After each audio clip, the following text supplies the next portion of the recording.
ഷൈജു, ഇതിൽ വസന്ത് ഉന്നയിച്ച പ്രശ്നങ്ങളുണ്ട്. നിങ്ങൾ പറഞ്ഞു അവിടെ നിങ്ങൾ സറണ്ടർ ചെയ്തതാണ്, ഇല്ലെങ്കിൽ തന്നെ അറ്റാച്ച് ചെയ്യുമെന്നുള്ളതൊക്കെ തന്നെയാണ്. ഇവിടെ ഞാൻ ആദ്യം ചോദിച്ച ചോദ്യം ഒരിക്കൽ കൂടി ഷൈജുവിനോട് ചോദിക്കുകയാണ്. ഇക്കാര്യത്തിൽ നിങ്ങൾ ഇന്ന് 25 ലക്ഷം രൂപ ഇനാം പ്രഖ്യാപിച്ചിരിക്കുന്നു. നിങ്ങളുടെ കൈകൾ ശുദ്ധമാണെന്ന് കൃത്യമായ ഉറപ്പ് നിങ്ങൾക്കുണ്ട്. വടകരയിലെ UDFന്റെ തെരഞ്ഞെടുപ്പ് പ്രചരണത്തിന് ചുക്കാൻ പിടിച്ചത് വ്യാജ നിർമ്മിതിയുടെ ചില ഉൽപ്പന്നങ്ങളാണ്. ഞാനതിൻ്റെ വിശദാംശങ്ങളിലേക്ക് പോകുന്നില്ല. വ്യാജ നിർമ്മിതിയുടെ ഉൽപ്പന്നങ്ങളാണ് വടകരയിലെ തെരഞ്ഞെടുപ്പ് പ്രചരണത്തിന് ചുക്കാൻ പിടിച്ചത്. അതിൻ്റെ ദുരന്തമാണ് ഇപ്പോൾ ഇവിടെ UDF ഇപ്പോൾ ഏറ്റുവാങ്ങിക്കൊണ്ടിരിക്കുന്നത്.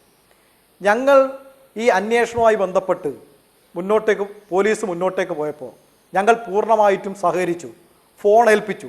ഞങ്ങൾ ആരെങ്കിലും ഫോണ് വെള്ളത്തിലിട്ടു അല്ലെങ്കിൽ എറിഞ്ഞുടച്ചു എന്ന സമീപനം സ്വീകരിച്ചിട്ടുണ്ടോ? ഇവിടെ നിങ്ങൾ നോക്കൂ, യൂത്ത് കോൺഗ്രസിൻ്റെ തെരഞ്ഞെടുപ്പ് നടന്നു. പ്രസിഡന്റിനെ തെരഞ്ഞെടുക്കുന്ന തെരഞ്ഞെടുപ്പ്. ആ തെരഞ്ഞെടുപ്പിനകത്ത് വ്യാജ ഐഡന്റിറ്റി കാർഡ് നിർമ്മിച്ചു.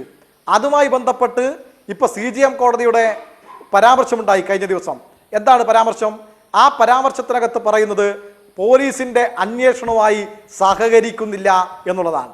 പോലീസിൻ്റെ അന്വേഷണവുമായി സഹകരിക്കുന്നില്ല എന്ന് മാത്രമല്ല, അത് തെരഞ്ഞെടുപ്പ് നടത്തിയിട്ടുള്ള ആപ്പ് പോലും ഇപ്പോൾ നിലവിലില്ല എന്ന നിലയിലേക്കുള്ള സമീപനം സ്വീകരിച്ചുകൊണ്ടാണ് മുന്നോട്ടേക്ക് പോകുന്നത്. കേരളത്തിലെ തെരഞ്ഞെടുപ്പ് ചരിത്രം നിങ്ങൾ പരിശോധിച്ച് നോക്കിയാൽ UDF എക്കാലത്തും വർഗീയതയെ കൂട്ടുപിടിച്ചത് കാണാൻ വേണ്ടി കഴിയും.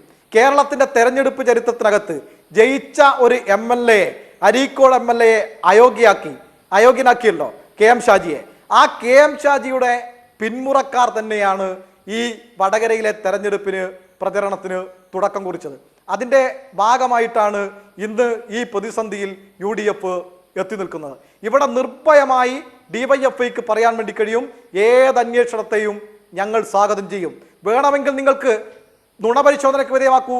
ഞാൻ DYFIയുടെ ജില്ലാ സെക്രട്ടറി എന്ന നിലക്ക് എൻ്റെ ഘടകത്തിനകത്ത് പ്രവർത്തിക്കുന്ന ഒരാളെ സംബന്ധിച്ച് ഞാൻ ആധികാരികമായി പറയുന്നു, ഈ റിബേഷ് രാമകൃഷ്ണനെ നിങ്ങൾ നുണപരിശോധനയ്ക്ക് വിധേയമാക്കും. ശരി, വ്യക്തമാണ്.